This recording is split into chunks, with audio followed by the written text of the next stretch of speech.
ಹಾಗೆ ಒಂದು ವಿಡಿಯೋ ಮಾಡಿದ್ದೀನಿ. ಆಶ್ವಾದ ಪೈಪ್ ಏನು ಮಾಡಬೇಕು ಅಂತ ಕೇಳಿದ್ರು, ಕೆಲವರು ಕಾಮೆಂಟ್ ಮಾಡಿದರು.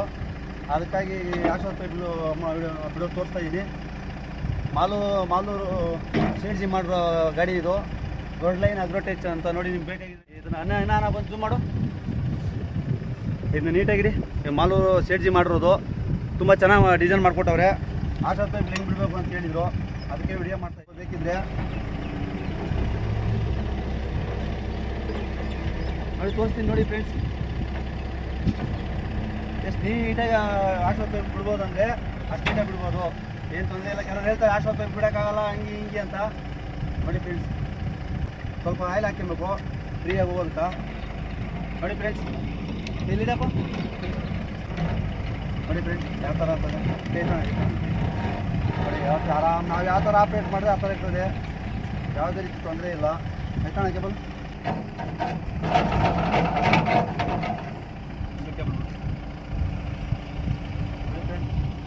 ಸುಮ್ಮನೆ ಎರಡು ಕಾಲ ಇರುತ್ತಲ್ಲ, ಅದಕ್ಕೊಂದು ಕ್ಲೀನಿಂಗ್ ಹಾಕ್ಕೊಬೇಕು.